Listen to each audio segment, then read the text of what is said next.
I said, name 5 white people in American history who fought against racism and slavery.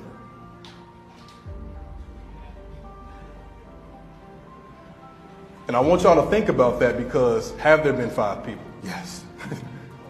Way more than 5. Thousands. And I would ask you as a follow-up question, why can't you name them then? Because if we are to live in a society that is supposed to be anti-racist, meaning something that we create that benefits all people, not someone more than others, then we should know about people who've been fighting for years and years and years. We should know about Reverend Bruce Clunder, who was a white guy who was protesting school segregation in Ohio, and Ohio is considered the North.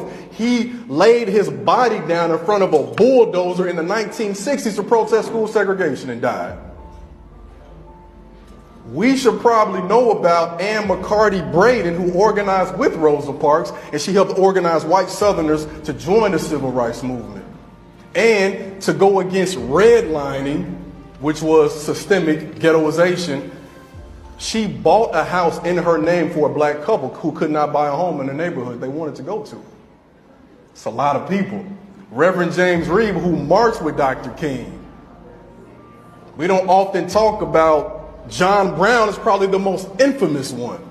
But even beyond him, there are so many other folks, even during the period of enslavement. What that means is we can never say they were a product of their time.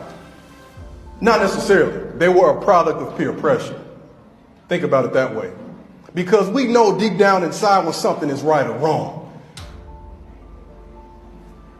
General Lee in the Confederate Army, he has a descendant, Robert E. Lee. He has a descendant right now who's a pastor, white guy, who's anti-racist. Was that an easy thing to do? No, because he got kicked out of his church congregation because of that. But it was a bold thing to do. So when we talk about miseducation, it ain't just like, dang, black people, y'all ain't learning your history. White folks, y'all not learning your history.